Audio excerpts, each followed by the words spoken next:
It started like any other day. The kind where everything seems ordinary until, out of nowhere, life throws you a curveball you never saw coming. I had just returned home from work, kicking off my shoes, looking forward to a quiet evening, when I found something that would change everything. A letter, tucked neatly under the door. Simple enough, right? Well, not exactly. The moment I picked it up, I could feel the weight of it in my hands. There was no return address, just my name, written in bold, block letters on the front. I ripped it open, eager to see what the deal was. What I found inside was beyond anything I could have imagined. It wasn't a letter from a friend or a bill. No, it was from my neighbor Karen. And it wasn't just any letter. It was a warning. You have 3 days to comply, or I'll make sure your darkest secrets see the light of day. I have all the evidence I need. My mind went blank for a moment. Evidence? What in the world was she talking about? And then it hit me. The quiet, seemingly harmless neighbor had been more involved in my life than I had realized. Karen, a woman I had exchanged pleasantries with at best, had been watching me closely enough to concoct some scheme that would ruin my life. The letter was filled with vague accusations about how she knew things that could destroy my reputation. My first instinct was to panic. What had I done? But then, as I read further, it became clear. The evidence she was threatening to reveal wasn't real. It was fabricated, a complete lie. I was being blackmailed. I knew I couldn't let her get away with it. But I also knew that if I confronted her immediately, I would be giving her the upper hand. She wanted something from me, and if I just caved to her demands, she'd win. That's when the plan began to form in my mind. This wouldn't be about me letting her control the situation. No, I would turn the tables. I was going to trap her with her own lies. I was going to use her threats against her and expose the real Karen, manipulative, scheming, and desperate. I didn't waste any time. The first thing I did was take a deep breath and assess the situation. I couldn't let emotion drive my decisions. I had to be smart. The letter was a clear indication that she'd been following me for some time, learning enough about me to create the illusion that she had something incriminating. What I needed now was proof. Proof that she was lying, and enough of it to turn the tables in my favor. The first step was simple, gathering information. I knew Karen was a creature of habit. She was the type to stick to a routine, never straying too far from her little circle. If I could catch her in a moment of carelessness, I'd be able to use it against her. I started paying attention to her behavior, watching her come and go from her house, making note of the time she left and the things she did when she thought no one was watching. But that wasn't all. I knew Karen wasn't the only one involved in this. There were others. I wasn't sure who, but I had an inkling. Karen wouldn't act alone. She was too strategic, too methodical. So I decided to focus not just on her actions, but on the people she interacted with. It was all about finding the cracks in her plan. I set up my surveillance, hidden cameras in my own house, in places that Karen would never expect. I knew she had been watching me, and now it was time for me to do the same. If she thought she could threaten me with fabricated evidence, I'd make sure I had the upper hand. I wanted to know everything she was doing, who she was talking to, and most importantly, what she was saying about me. For the next few days, I focused entirely on gathering data. Karen had no idea I was keeping tabs on her. Every time she walked past my house, I was ready. Every time she knocked on a neighbor's door, I took note. The more I learned, the more I realized that her life wasn't as perfect as it seemed. She was playing a dangerous game, one that was going to come back to haunt her. Then one night, I got lucky. I was reviewing some of the footage from my hidden cameras when I caught something interesting. Karen, talking on the phone, sounding agitated. She was speaking in hushed tones, but I could hear enough to make out what she was saying. She was talking to someone, making plans. Plans that involved me. "I've got him right where I want him," she was saying, her voice low but filled with conviction. "He won't know what hit him. I'll make him pay for what he did." I froze, the weight of her words sinking in. She wasn't just blackmailing me for something trivial. She was trying to ruin me for good. This was personal. She wanted me to suffer. But I had something now. Something that could prove she was the one pulling the strings. The next day, I did some more digging. I pulled up everything I could find about her past, about her connections. It didn't take long before I found something interesting: a record of previous complaints filed against her by other neighbors. The list was long and varied, ranging from petty squabbles about property boundaries to accusations of harassment. It seemed Karen had a habit of getting under people's skin. But more importantly, it showed a pattern. She had been using manipulation and deceit to get what she wanted for years. Now I had the ammunition I needed. The next step was simple. I had to bait her. I had to make her think she had won, get her to show her true colors. I needed to expose her for the fraud she was. And for that, I had to play her game. But this time, I was going to be the one who held the cards. I reached out to Karen, but this time, I wasn't afraid. I sent her a message, telling her I was willing to listen to her demands. I wanted to meet in person. I knew she'd be expecting me to be scared, to fold under pressure. But what she didn't know was that I was already steps ahead. I had set the trap, and now it was time to let her walk right into it.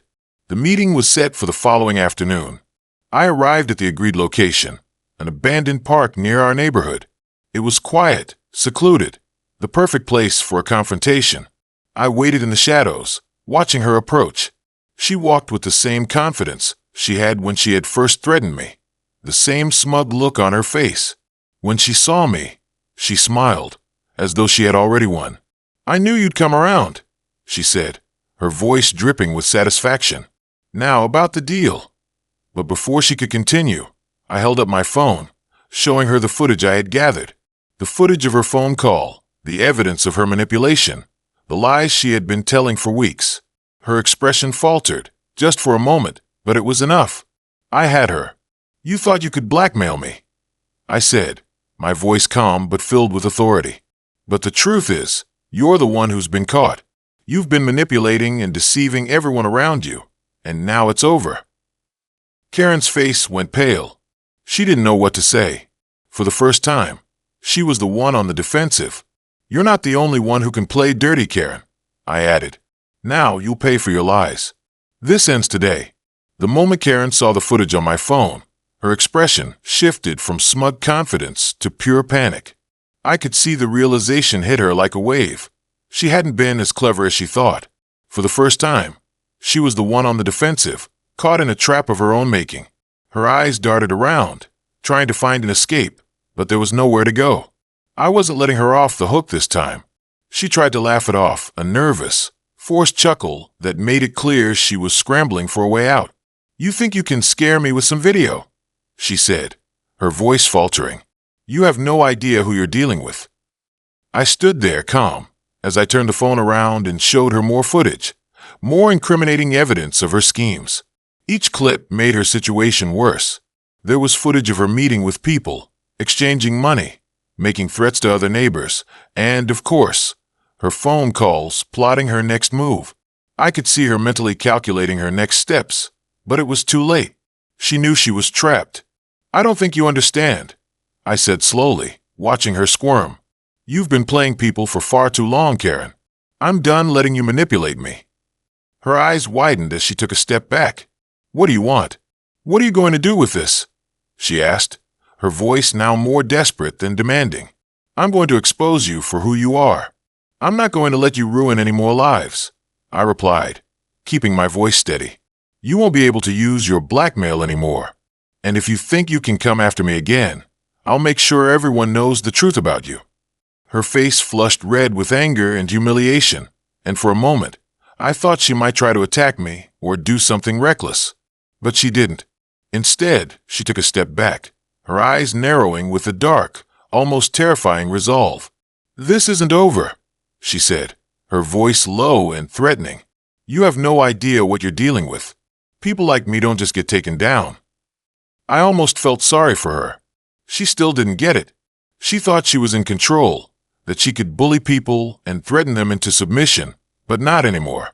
Karen had finally underestimated the wrong person, and now I was going to make sure she paid for it. I walked away, leaving her standing there, her pride shattered, her plans exposed. As I left, I could feel the weight lifting off my shoulders. It felt good to finally take control of the situation, to stop letting her manipulate me. But the more I thought about it, the more I realized that this wasn't just about Karen. It was about everyone she had hurt, everyone she had tried to break. She wasn't the only one who had suffered. There were others, other neighbors who had fallen victim to her schemes, and they needed to know the truth. I decided it was time to make sure Karen couldn't hurt anyone else. I immediately contacted Detective Carter and sent him the footage, everything I had collected. I wasn't going to let her get away with this. Not when I knew what she had done. The detective assured me that the evidence would be enough to take her down, but it wasn't just about getting her arrested. It was about stopping her from ever being able to manipulate anyone again. In the following days, I made calls, met with other neighbors, and quietly shared what I had learned. The more people knew about Karen's actions, the more they began to understand just how much damage she had caused. It felt good to see the pieces of the puzzle finally coming together, but I knew there was still more work to be done. Karen didn't go down without a fight, though. I knew she would try to retaliate. She wasn't the type to just walk away quietly, especially when she had so much to lose. But I was ready for whatever she threw at me. I had prepared for this moment, and now I wasn't going to let her destroy anyone else's life. One afternoon, as I was sitting at home, I received a call from Detective Carter. "We've got her," he said, his voice firm. "We've got all the evidence we need to charge her with multiple offenses, including blackmail, fraud, and more. But there's one thing we need to discuss." I held my breath, the anticipation thick in the air. "What's that?" "We need your help with one last thing," Carter said. "There's a larger network she's been working with, people who helped her carry out these schemes. We need you to be part of the final piece to break the whole thing open." My heart raced. This was bigger than I had realized. Karen wasn't just working alone. She had been part of something much larger. And now, I had the chance to help take it all down. I agreed, of course. This was my chance to finally put an end to it, to stop people like Karen from controlling others, to make sure she would never be able to hurt anyone again. I didn't know what was going to happen next, but I was ready to face it. The next few weeks were a whirlwind. The investigation was intense, with multiple people involved in uncovering the full extent of Karen's criminal activities. We worked together, piecing together every lead, following the trail of lies and deception that Karen had built her empire on. The more we uncovered, the more I realized just how deep this went. She wasn't just a petty criminal. She was a mastermind, manipulating everyone around her for personal gain. In the end, Karen was arrested. It wasn't just for blackmail or fraud. It was for a range of crimes that spanned years, affecting people she had deceived without ever feeling a moment of guilt. When the news broke, it sent shockwaves through the community. People who had trusted her were stunned, but at the same time, they were relieved. They finally understood what had been happening right under their noses. But as satisfying as the victory was, I knew it wasn't just about taking Karen down. It was about standing up to people like her, people who thought they could control others with their lies and their manipulation. It was about taking back the power, taking back control. And as for Karen, well, she learned the hard way that you can only deceive people for so long before the truth comes out. And when it does, it's always more powerful than any lie. As Karen's arrest made headlines in our town, it was almost surreal to see how quickly everything changed. Neighbors who had been wary of her manipulative tactics were now rallying together, exchanging stories of how they'd been deceived. Some were shocked, others angry, but there was one common thread. They all felt betrayed. I watched as Karen, the woman who had caused so much chaos behind closed doors, was led away in handcuffs, her head hanging low, a far cry from the confident, controlling figure she used to be. But even as the police hauled her away, a nagging thought kept creeping into my mind. This wasn't the end of it. Karen had been the mastermind behind this operation, but she wasn't the only player involved. The deeper I dug, the more I realized there were others, perhaps people far more dangerous than Karen, pulling the strings from behind the scenes. The arrest was a significant victory, but I couldn't shake the feeling that I was just scratching the surface. Karen was a pawn in a much larger game, and if I wanted to make sure this didn't happen to anyone else, I needed to keep pushing. The following week, Detective Carter called me in for another meeting. "We've been going through everything," he said, his voice tinged with frustration. "And there's more to this. Karen wasn't just working with a few people locally. She was connected to a much larger network, criminals who have been operating across multiple states. I felt the air leave my lungs. I had known Karen was dangerous, but I hadn't realized just how deep her involvement in criminal activity went. This wasn't just about blackmail or petty schemes. It was about organized crime. And I had a feeling this was going to be far more complicated than I'd ever imagined. "We need your help," Carter continued. "You're the key to all of this. You know Karen better than anyone.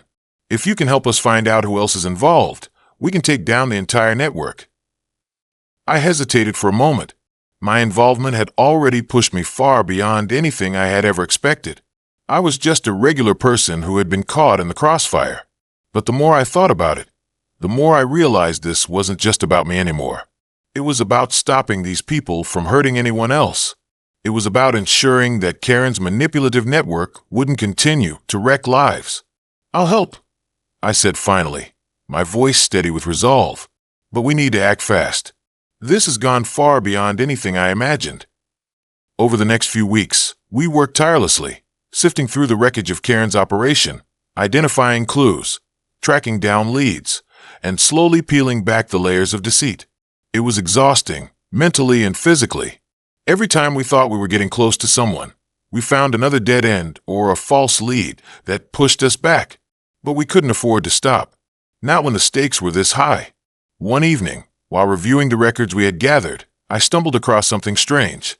A series of transactions in Karen's name that had been funneled through a series of shell companies. These transactions were linked to a network of businesses operating in several states, each one specializing in different illegal activities. There were millions of dollars involved, far more than I had ever anticipated. Karen had been a part of something much larger than I had ever imagined. I showed the records to Carter, and he looked at them with growing concern. "This is bad," he muttered under his breath. "Karen wasn't just running a small-time scam. This is a full-blown operation. We've got people working in every corner of the country, laundering money, dealing in stolen goods, and who knows what else." The pieces were starting to fall into place, but they were leading us into dangerous territory. The network Karen was part of wasn't just a criminal syndicate. It was an empire built on manipulation, fear, and control. And we had only just begun to scratch the surface. With every lead, the danger grew. We started receiving anonymous threats, warnings to stop digging or face the consequences. At first, I wasn't sure whether it was just someone trying to intimidate us, but as the threats became more specific, I realized that someone out there was watching every move we made. I began to feel the pressure building. It wasn't just about Karen anymore. It was about exposing the whole network. But as the investigation grew more complex, I realized that there were people involved who weren't just criminals.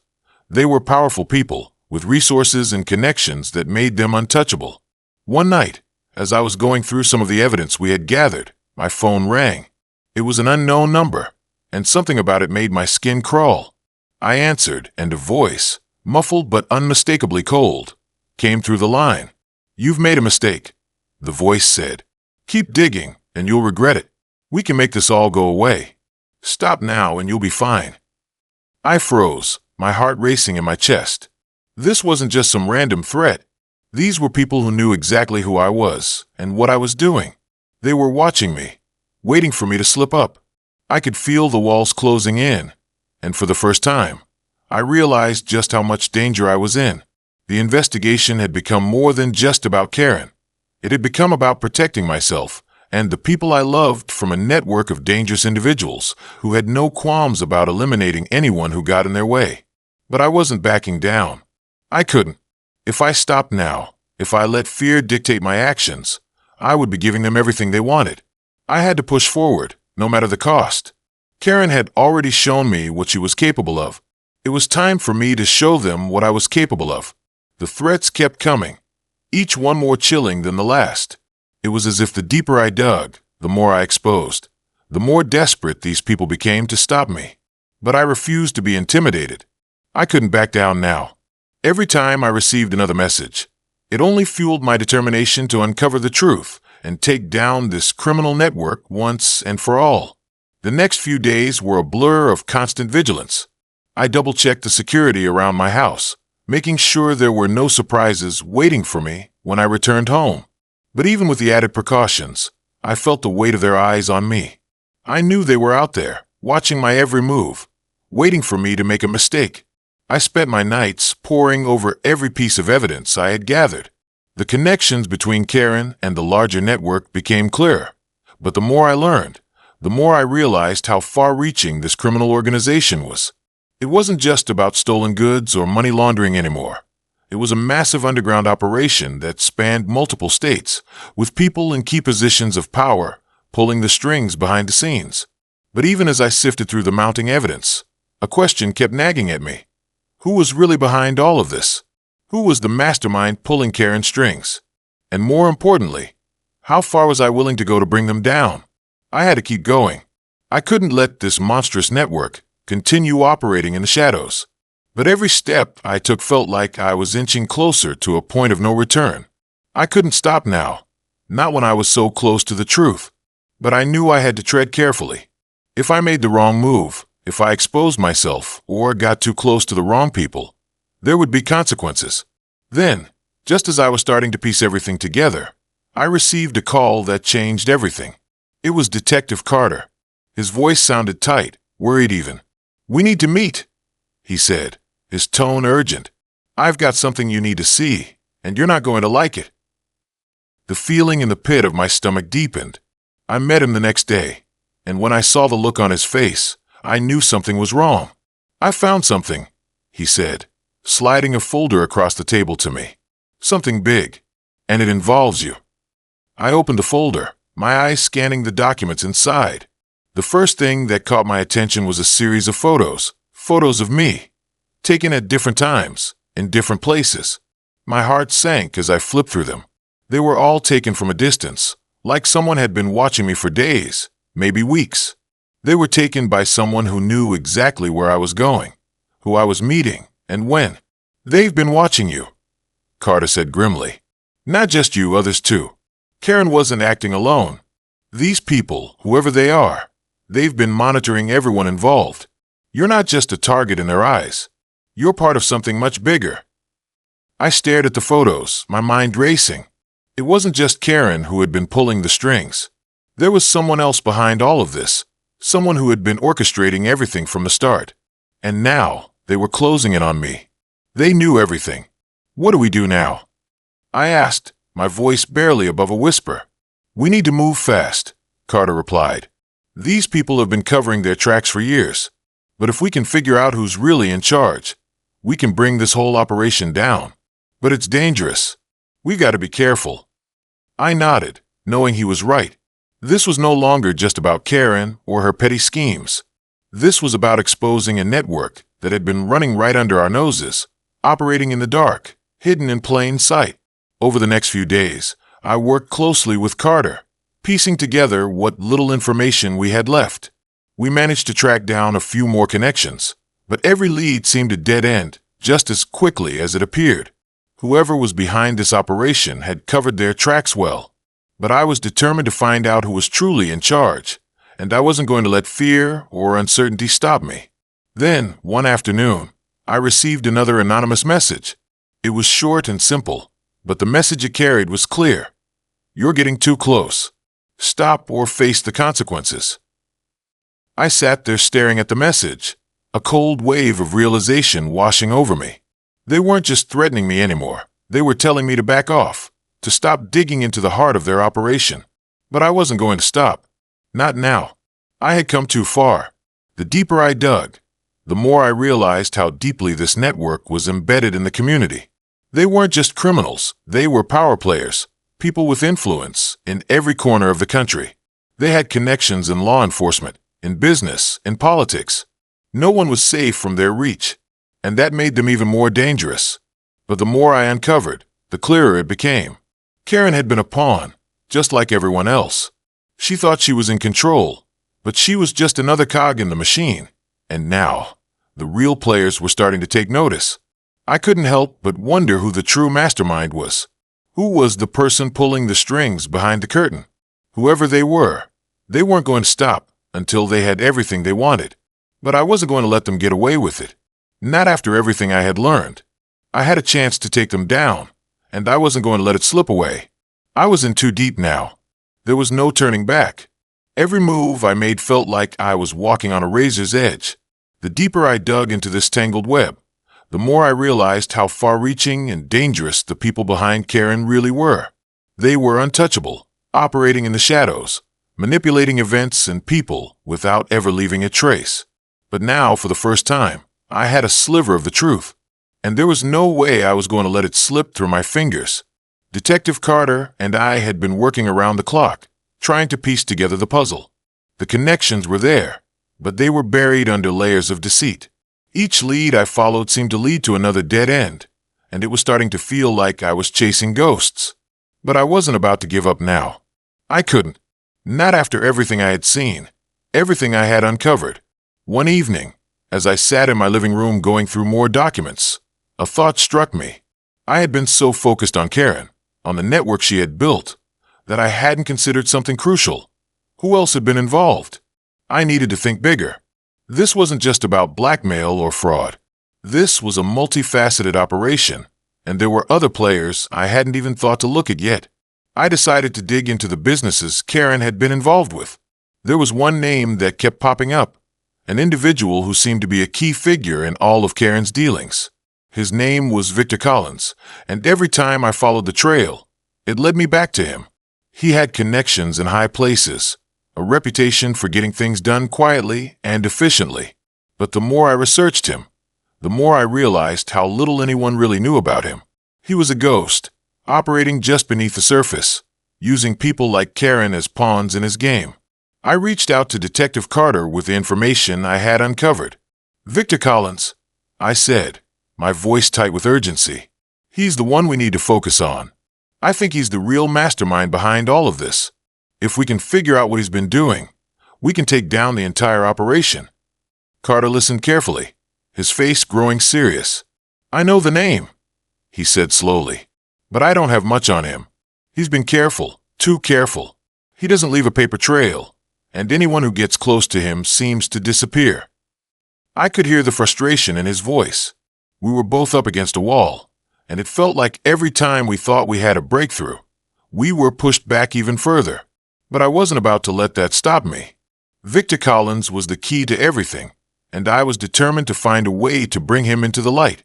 The next few days were a blur of research, phone calls, and meetings. I reached out to old contacts, trying to gather any information I could on Collins. But everything I learned only raised more questions. People were too scared to talk. Any lead I found only seemed to circle back to dead ends.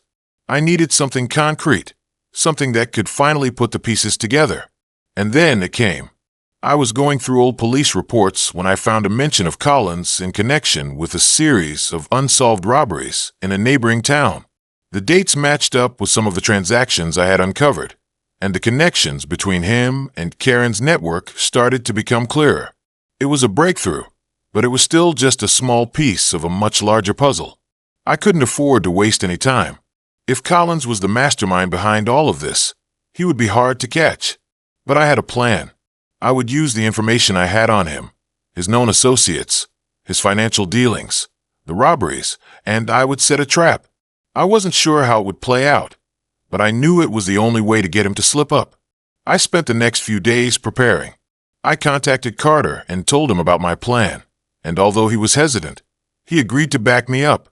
"You're walking into the lion's den," he warned, "but if you're sure, I'll be there when you need me." The night of the operation, I was filled with a mix of nerves and adrenaline. I had set up a meeting with one of Collins' associates, a man named Ray, who had been involved in some of the shady dealings I had uncovered. Ray was a loose end, and I knew he had information that would tie Collins to the network for good. The plan was simple. Get Ray to talk, get him on record, and use that to get closer to Collins. I arrived at the meeting spot early, the quiet streets of the city reflecting my anxious thoughts. Every sound seemed amplified in the silence, my heart pounding, the distant hum of traffic, the soft crunch of gravel beneath my feet. I checked my watch, my nerves tightening as the minutes passed. Finally, Ray showed up. He was looking over his shoulder, clearly nervous, but he was also too deep in the game to back out now. As we started talking, I could see the hesitation in his eyes, the unease in his voice. He wasn't stupid. He knew something was off. But he also knew that he had no choice but to keep talking. "You've got to understand," Ray said, his voice low. "I didn't want to get involved in this. But Collins, he's the kind of guy who doesn't let you walk away once you're in." I leaned in, pretending to listen carefully. Inside, I was already piecing together the next steps. Ray was talking, yes, but he was also starting to unravel. And that's when I saw it. There it was. The piece of information I needed to push him into confessing. "Tell me about the shipment," I pressed, my voice calm but firm. "Where's it going?" Ray hesitated, but then he cracked. "It's going to a private location," he muttered, looking around nervously. "But Collins, he's not someone you want to cross. He'll find you. If you push him too hard, you'll be next." The confession was enough. I had the evidence I needed to move in on Collins. But as I walked away from that meeting, I felt the weight of what I had just uncovered. I was close, closer than ever to bringing down this entire network. But I also knew that the danger was far from over. Collins wasn't just some low-level criminal. He was the one who had orchestrated everything. And now, I was about to confront him head-on. I couldn't shake the feeling that everything was moving too fast. Each step I took to get closer to Collins only led me deeper into dangerous waters. The more I uncovered, the more I realized just how powerful this network was, and how willing they were to do whatever it took to protect themselves. But I wasn't backing down. I had come too far, and now I had a chance to take them down, starting with Collins. Over the next few days, Carter and I strategized. We knew Collins wasn't going to just roll over. He would fight back with everything he had, and we had to be ready for it. The last thing I wanted was to walk into a trap. But that's exactly what I was preparing to do. Collins was going to make a move, and I had to make sure I was one step ahead. I kept my focus on Ray, the associate who had cracked under pressure. He had given me enough information to track Collins' movements and the shipments, but it wasn't enough to take him down yet. We needed more, something that could tie Collins to the heart of the operation and prove his involvement beyond a shadow of a doubt. The next breakthrough came when I found a pattern in Collins' financial transactions. I had been combing through his business dealings, and finally, something clicked. He had been moving large sums of money through several offshore accounts. It wasn't just about laundering money. It was about consolidating power and expanding his operation. This was bigger than anything I had anticipated. I immediately contacted Carter, and we made plans to intercept one of Collins' shipments. This was the moment I had been preparing for. If we could catch him in the act, we could make our move and put an end to his operation once and for all. But we had to be careful. Collins wasn't just a street-level criminal. He had connections in high places, people who would do anything to protect him. We couldn't afford to underestimate him. The day of the operation, the tension was palpable. We had a small team, Carter, a few trusted officers, and myself. I had never been a part of something like this before. The stakes were high, and the risk was even higher. If anything went wrong, we could be walking into a deadly trap. But there was no turning back now. We had set up surveillance around the location where Collins' shipment was expected to arrive. The area was secluded, hidden away from the public eye. It was the perfect place for someone like him to operate under the radar. As we waited, I couldn't shake the feeling that we were being watched. I knew Collins had eyes everywhere. There was no way he wouldn't suspect that something was up. Hours passed, and just as I was starting to feel the weight of uncertainty, a convoy of trucks pulled into the area. I watched from the shadows, my heart racing in my chest. This was it. Collins was here, and we had to move fast. Carter gave the signal, and we began to close in on the trucks. But just as we were about to make our move, something unexpected happened. The truck stopped, and men began unloading crates. They weren't just carrying goods. They were carrying weapons, high-tech, state-of-the-art military-grade equipment. I stood there in shock, my mind racing. This wasn't just about stolen goods anymore. Collins and his network were involved in arms trafficking, and they had been hiding in plain sight. My mind was spinning as I processed the new information. This wasn't just a criminal enterprise. It was a dangerous, well-organized network with global reach. And now, we were standing on the precipice of something far more serious than I had ever anticipated. Carter and I exchanged a look. This wasn't just about taking down a local criminal operation anymore. This was about preventing something much bigger from spiraling out of control. If we didn't act fast, the ramifications could be catastrophic. The trucks began moving again, and I signaled to Carter to follow. We had to stay on their tail. This was our chance to expose Collins and his entire operation. I could feel the adrenaline rushing through my veins as we pursued them through the quiet streets. But something wasn't right. The convoy wasn't just driving aimlessly. They knew exactly where they were going, and it wasn't just a safe house or storage facility. It was a heavily guarded compound on the outskirts of the city. As we approached, I could see the guards stationed at the gates, armed and alert. This wasn't just a small operation, it was a fortress. I knew we couldn't take this on without more backup. We had to call in reinforcements. But just as I reached for my radio, a car pulled up beside us, its headlights blinding.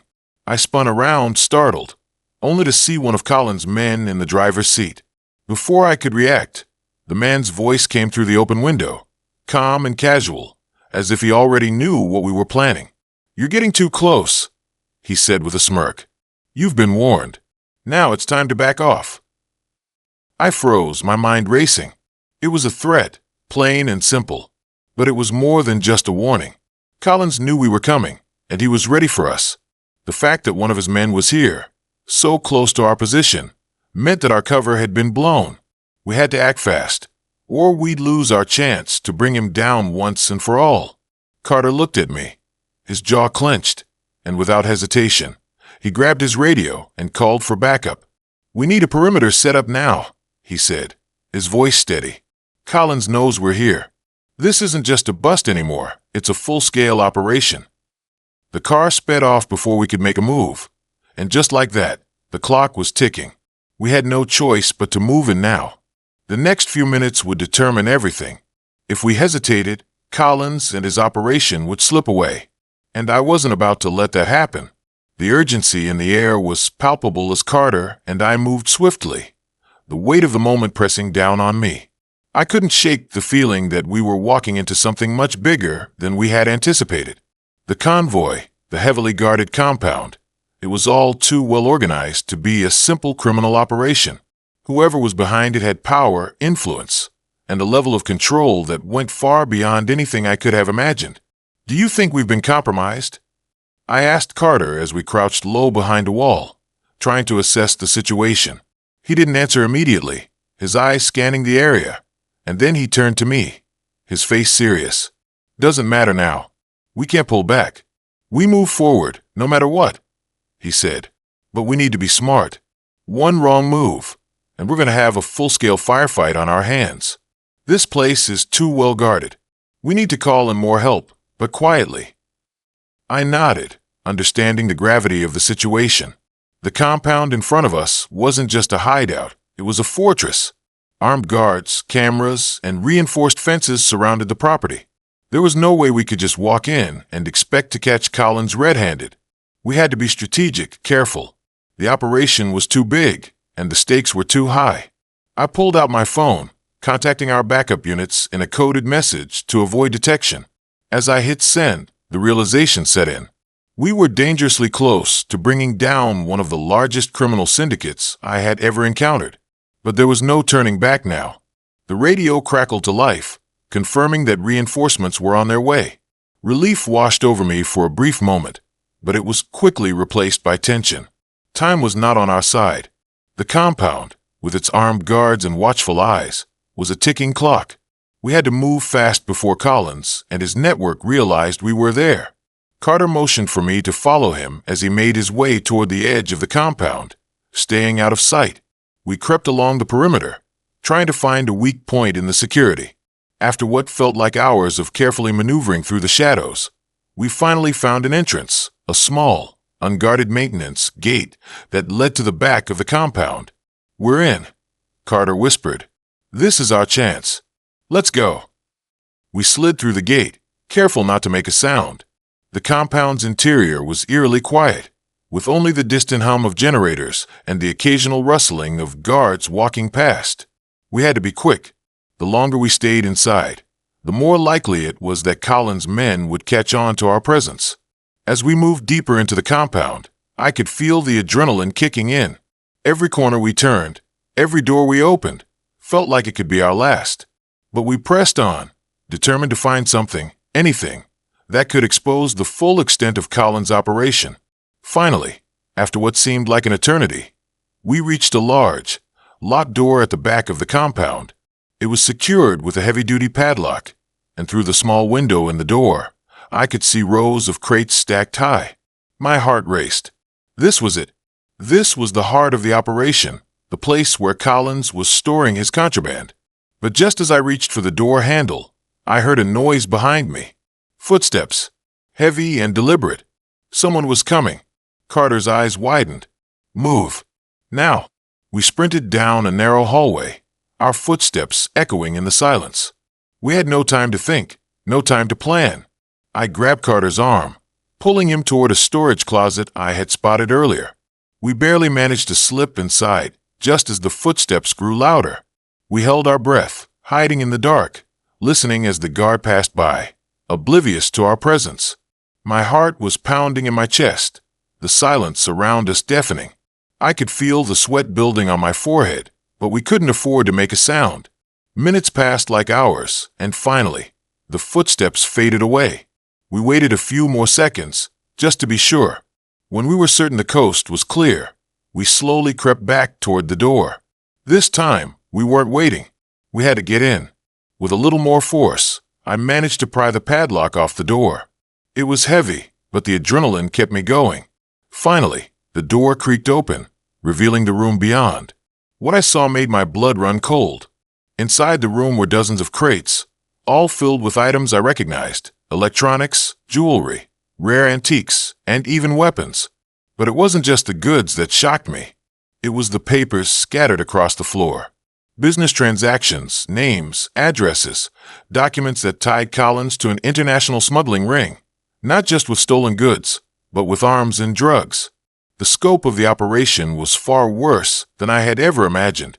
"This is it," I whispered, barely able to breathe. "This is the proof we need." But as I reached for the documents, I heard the door slammed shut behind me. I spun around, heart racing, and found myself face to face with a man I had never seen before. Tall, broad-shouldered, with a cold, calculating gaze. "Thought you could just waltz in here and take what you want," the man said, his voice low and dangerous. "You're not leaving this place alive." I stepped back, my mind racing for a plan. This wasn't just about taking down Collins anymore. This was about surviving. But there was no time to think. We were caught, and the only way out now was to fight. I stood frozen, the man's cold eyes locking onto mine. The room was tense, the air thick with impending danger. My mind raced, but my body was already reacting. Instinctively, I glanced toward the exit, knowing that running was my only chance. But the man's posture and the way he was blocking the doorway made it clear that escape wasn't going to be easy. I took a step back, trying to buy myself a moment, when Carter, ever the strategist, surged forward with a sudden movement that caught the man off guard. There was a brief struggle, a flurry of hands and grunts, but Carter had the upper hand, and before the man could regain his balance, he was on the floor, disarmed and incapacitated. We didn't waste any time. We grabbed the documents we needed and made our way back toward the maintenance gate, our footsteps echoing in the silence. We were moments away from escape, but I couldn't shake the feeling that it wasn't over. Not by a long shot. The operation we had just uncovered was far-reaching and powerful, and I knew that Collins would come after us, that this wouldn't be the last confrontation. As we slipped through the gate and into the darkness outside, I looked over at Carter, who had the same look of determination on his face that I felt inside. We had the evidence, the proof we needed, but now we had to get out of there alive. Collins was out there, and we weren't safe yet. The next few weeks were a blur of covert operations, late-night meetings, and tense moments as we prepared to expose Collins and his network.